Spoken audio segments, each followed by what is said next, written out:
Bueno, vamos a hacer un video repaso, un video resumen del gobierno de Alfonsín. Por más que ustedes tengan ya la clase subida, yo quiero hacer un resumen de lo principal que tienen que saber, ¿no? De los tres ejes principales del gobierno de Alfonsín, porque junto con el de Menem es lo que más nos interesa para el segundo parcial y gran cuota del examen final, ¿sí? Entonces, recordemos, Alfonsín llega al poder en el año 1983, ¿no? Vamos a hablar directamente de su mandato. Habiendo vencido, ¿no?, a la fórmula del PJ de Ítalo Luder, recuerden que Alfonsín encarnaba los valores democráticos, republicanos, ¿no?, la renovación, mientras que el peronismo era un partido dividido y avejentado, ¿no? Se decía por entonces. Bueno, recuerden también la injerencia de lo que hizo Herminio Iglesias, bueno, pero Alfonsín está en el poder en el año 1983. En ese sentido nos vamos a encontrar con que desarrolla tres ejes principales en su gobierno, ¿no? Vamos a establecer el primer eje, que fue una promesa de su campaña, bueno, venía a democratizar las instituciones, ¿no? Democratizar. En este sentido va a lograr muchas cosas con este eje, ¿no? Piensa en la división de poderes, la república, la libertad de prensa, ¿no? La democracia tiene mucha importancia en el discurso de Alfonsín. Con la democracia se come, se vive y se educa, ¿no? Bueno, las palabras del preámbulo. Lo que sí nos vamos a detener en un eje principal, que quizás es donde fracasó en ese sentido, que es el hecho de tratar de reformar los sindicatos, ¿no? En el año 1984, la ley Mucci se va a presentar. Mucci, el nombre del ministro, el apellido del ministro de Trabajo de Alfonsín, en el año 1984. Este va a ser un revés para el gobierno de Alfonsín.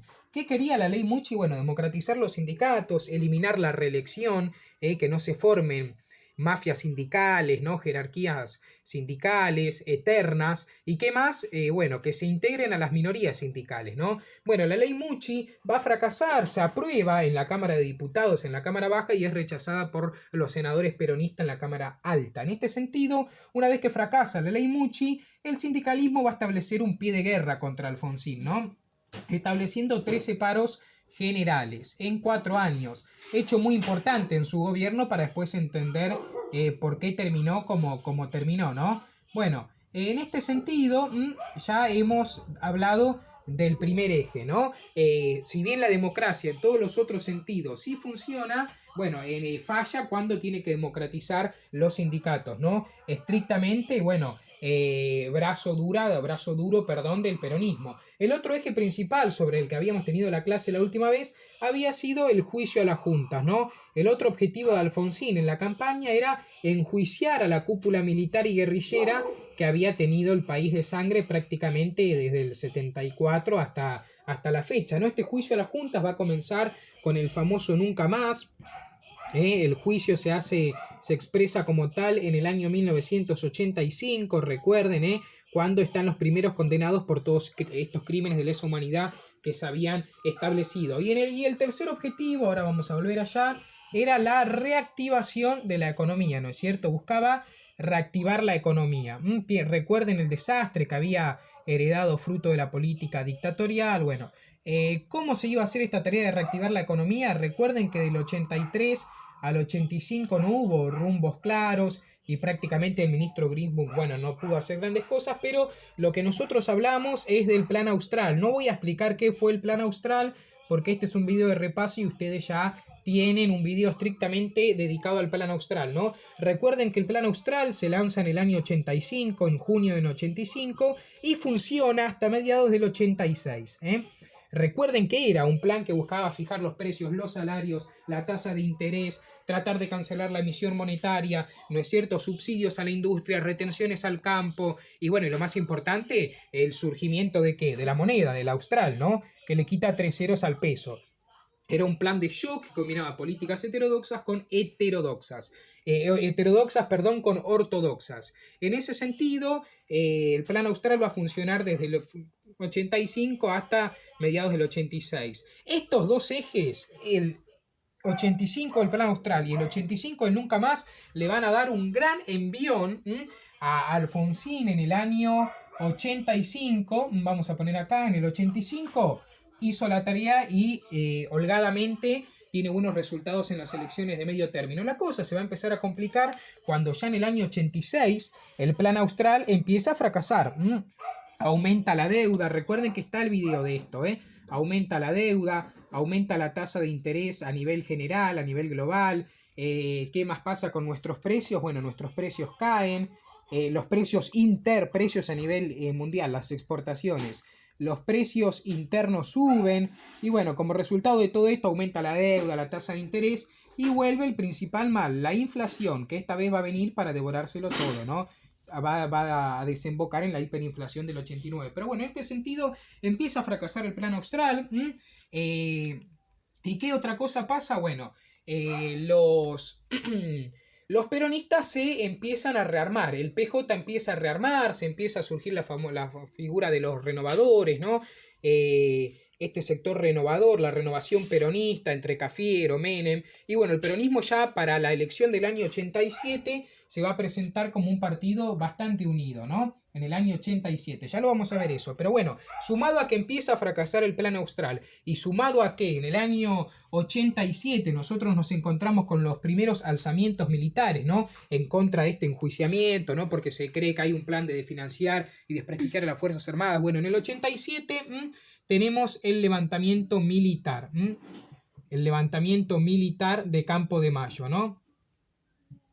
Este levantamiento militar es liderado por el general, recuerden, Aldo Rico, ¿no? Que había participado en la Guerra de las Malvinas. Bueno, prácticamente venía a exigir al presidente, presionar al presidente para que termine, ¿no? Con esta época de enjuiciamiento, de condenar estos crímenes de lesa humanidad. Recuerden que en el 87, cuando fue para la Semana Santa, ¿no? Para las Pascuas, la Casa Esta Norte, bueno, este levantamiento militar, esta presión al gobierno de Alfonsín, se van a terminar rindiendo, pero como resultado de esto salen dos leyes, dos indultos importantes, ¿no? Va a salir la ley de obediencia debida, la ley de obediencia debida y la ley de punto final. Estas dos leyes son dos indultos, ¿no? Para tratar de terminar con este conflicto civil, político y militar, ¿no?